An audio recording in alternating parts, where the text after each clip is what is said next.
Welcome back, everybody. Today, we're going deep on something you probably haven't heard of, John Brown's Provisional Constitution. Um, Most people know John Brown as that abolitionist, the one who thought the only way to end slavery was an armed uprising. But what you might not know is that he actually had a full plan for what would happen after that revolution. Yeah, so in 1858, he writes this provisional constitution. It was like a model for a brand new society that he hoped to create with freed slaves and abolitionists. Really, a vision for the future. Yeah. And, his lawyer tried to use it as evidence that he was insane during his trial. Yeah, it's true. Wild, right? But when you actually sit down and read through this Constitution, it's not as crazy as you might think. What's really striking is how it goes right at this issue of oppression. Absolutely. You can't forget the context here. I mean, this is coming just a year after the Dred Scott decision.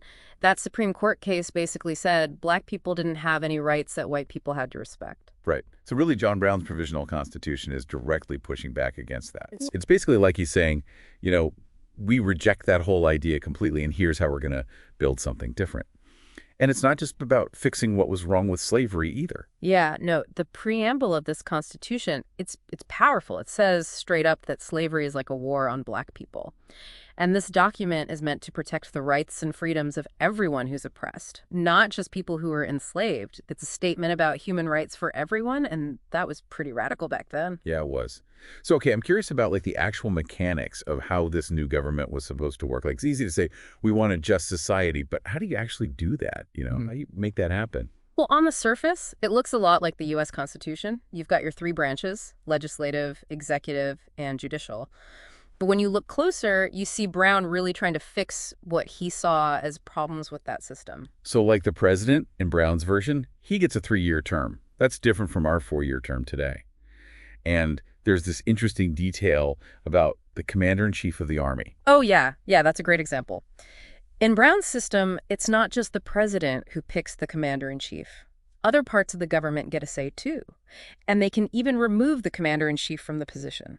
That's pretty different. It's a much stronger set of checks and balances than they had back then. It makes you think, maybe Brown saw any concentration of power as dangerous, even during a revolution. But even if you have a good structure, you still need rules, right? You need rules to say how people should act. And that's where things get kind of unexpected. Yeah, exactly. Take Articles 12 and XL, for example. These articles are all about moral behavior, like no drinking, no immorality, you can't neglect your duty, you can't even swear. It's like he's picturing a society where everyone follows strict moral rules.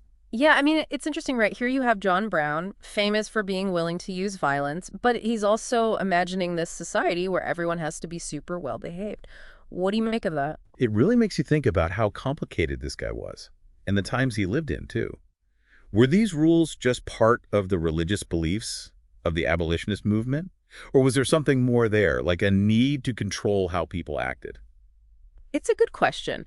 I think it shows the tension between wanting things to be perfect and actually having to deal with reality. Brown definitely wanted a just and moral society, but he also knew that to build that society and to make it last, you needed a certain amount of order and discipline, and that people had to follow the rules. That's a good point. And it leads us to the question of how practical all this was. I mean, building a whole new society in the middle of a war, no less, takes more than just good intentions. You need a plan, a real strategy. That's where articles like Ex Nihilo come in. Right on. Those articles show that Brown was actually pretty practical, too, which a lot of people don't realize. He lays out the need to figure out who your friends are and who your enemies are.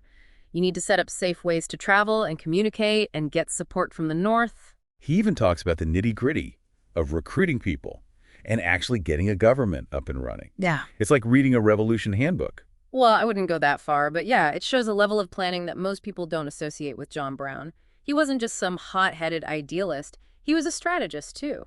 But, even the best plans have to deal with problems and conflict. And that's where things start to get a little less idealistic in Brown's vision. You're talking about those articles, XX7 and XX7, the ones about taking people's property and punishment, including the death penalty. Exactly. Those parts make it clear that Brown was willing to go to extremes to get what he wanted. It reminds you that this was a really violent time, with people on totally opposite sides of the issue. And it forces us to look at something uncomfortable, which is that even people fighting for good causes can believe in things that we find wrong today. So how do we deal with those contradictions? How do we make sense of that? Yeah, that's a tough question. It's something we still wrestle with today. How do you judge people from the past by today's standards? It's a hard thing to do. It is, yeah. But just because it's hard doesn't mean we shouldn't try to learn from the past. It helps us see how far we've come as a society and also how far we still have to go. Exactly. And it reminds you that progress isn't always a straight line. There are a lot of twists and turns. And sometimes the people who seem the most different can have a huge impact, for good or bad. John Brown is a great example. His provisional constitution, it didn't work out the way he planned. But it's been making people think and argue for over 100 years. It makes us ask questions about revolution, what's okay to do when you're fighting for something, and how principles and practicality work together. Yeah, those are big questions that go way beyond just John Brown. They apply to a lot of movements in history. What are the ethical limits when you're fighting for what you believe in? Where do you draw the line? And who decides where that line is? Yeah. These are questions that we still face today when we talk about social justice, political change, even just trying to make things better in our own communities. It's about finding that balance between fighting for what's right and making sure you're doing it the right way. It's not easy, and there are rarely simple answers. I agree, but that's exactly why it's so important to have these conversations. We have to grapple with these difficult questions if we want to make a better future. And that's true whether we're talking about national issues or things happening right here at home. Oh, speaking of slippery slopes, there's one part of Brown's Constitution that really changes how we might think about him. You mean Articles XLEI and XO3 about women? Yeah. This is where things get really interesting because including women in those articles was super radical for that time.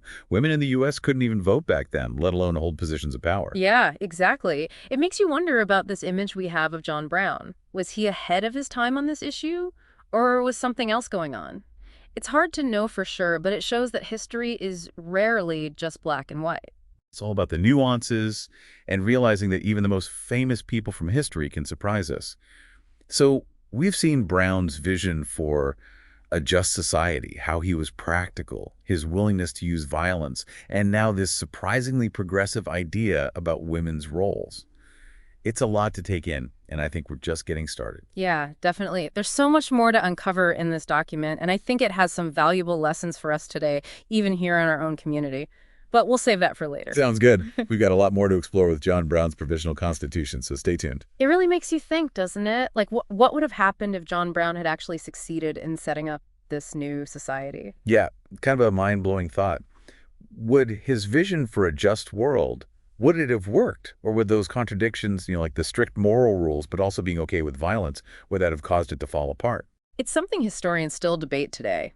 Some argue that even though the raid on Harper's Ferry failed, Brown's actions, they really pushed things forward. Like, it sped up the country's path towards the Civil War and eventually the end of slavery. So even though some people thought he was extreme, what he did had this ripple effect that led to big changes. Makes you think about the work we do here at Think and Act locally, trying to make a difference right here in our community, in Deer Park, LaPorte, and Pasadena. It's true. It's a good comparison. We're not starting any revolutions, but it's that same idea. We believe that even small actions can make a difference. And just the fact that you, our listeners, are tuning in to learn about history and have these conversations, it shows that. For sure. Okay, so back to John Brown. I think we can admire a lot of what he wanted to do, but we also have to admit that some parts of this plan don't fit with how we see things today. Like those sections about punishment, seizing property, and the death penalty. You're right. Those parts are really hard to look at from a modern perspective. It just shows how even people fighting for good causes can have beliefs that we disagree with today. And that's a challenge when we study history. It is. How do we balance the good with the bad? Do we judge historical figures by their own time or by ours? It's tough. It is, but just because it's tough doesn't mean we should ignore the past, Learning from history helps us see how far we've come, but also how much further we need to go. Yeah, absolutely. And it reminds us that progress doesn't always happen in a straight line. There are ups and downs, unexpected turns. And sometimes the people who seem the most unusual can have the biggest impact, good or bad. John Brown's a perfect example of that. His provisional constitution, it didn't succeed the way he wanted it to, but it's made people think and debate for over a century. It forces us to think about revolution, about how far you can go when you're fighting for something, and that relationship between ideals and what's actually possible. Those are some big questions, and they go way beyond John Brown. You see these same questions with so many movements throughout history. When you're fighting for something you believe in, What are the ethical lines? What's going too far? Yeah, and who gets to decide where those lines are? These are still dilemmas we face today in social justice, politics, even just in trying to make changes in our own neighborhoods. It comes down to finding the balance between pushing for what's right and making sure we're doing it in a way that aligns with our own values. It's not always easy, and the answers are almost never simple. That's true, but that's why it's so important to talk about these things. We need to wrestle with these difficult questions if we actually want to make the world better. And that's true whether we're talking about national issues or things happening right here at home. Absolutely. This actually makes me think of something we talk about a lot on Think and Act Locally, the importance of focusing on our own communities. Right, that idea that even small actions in your own neighborhood can have a big impact. Exactly. We might not be writing constitutions, but we can volunteer, support local businesses, even just have real conversations with our neighbors. These things might seem small, but they can make a difference. Totally. And that's why we always encourage our listeners in Deer Park, LaPorte, and Pasadena to get involved, stay informed, and look for ways to make a positive impact.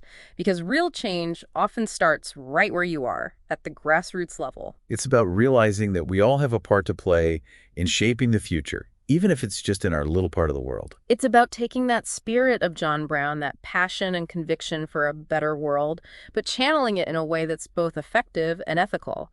It's about learning from the past and trying to do better. Which brings us back to this document, John Brown's Constitution. It's not just some old piece of paper. It shows us how powerful ideas can be, how complex social change is, and how important it is for each of us to take action. John Brown may not have achieved his ultimate goal, but his provisional constitution has sparked debate and discussion for generations. It makes us think about revolution, about the challenges of social change, and about how we can all contribute to a better world. And, it reminds us that the fight for a better world is never really over. Each generation faces its own unique challenges and has the opportunity to make its mark. And that leads us to a really important question for our listeners. What will your contribution be? How are you going to use your voice and your actions? How are you going to make a difference in Deer Park, LaPorte, or Pasadena? What kind of legacy are you going to leave behind? Oh, that's a big question, kind of scary even. But it doesn't have to be about doing these huge things or starting revolutions, right? Yeah. Sometimes the changes that matter most happen right where you are, in small ways, just by doing something consistently. Yeah, think about it like this. What if John Brown had taken all that energy and focused on his own community? Like, what if instead of planning an armed uprising, he put his time into building schools or supporting local businesses, or maybe even just advocating for changes in his town? Interesting thought. Would he have accomplished what he wanted? Hard to say. But the point is, there are so many ways to make the world better. And sometimes when you start in your own backyard, it creates this ripple effect that goes way further than you ever imagined. Exactly. And that's why Think and Act Locally is dedicated to giving you, our listeners, the information and resources you need to make a real difference in your own communities. That's right. Whether it's showing you the organizations that are doing amazing work or explaining complex things like zoning or school board decisions or just helping you connect with your neighbors, we're here to empower you to learn, make good choices, and take action. And if you like what we're doing, we encourage you to support us. You can do that at thinkandactlocally.com/donate. You can find the link in our show notes. Every little bit helps us keep giving back to the community and providing this valuable resource. So as we wrap up our deep dive into John Brown's Provisional Constitution, we're going to leave you with a challenge. What's one small thing you can do today to make a positive impact in your own life or in your community? Maybe it's going to a city council meeting. Maybe it's volunteering at a food bank, or even just talking to a neighbor who sees things differently than you do. It doesn't matter what it is. Just remember, even small actions can make a difference. And when we all work together, those little actions can create big changes. Thanks for joining us on this trip through history. We hope you learned something and that made you think. And remember, keep thinking and acting locally. See you next time.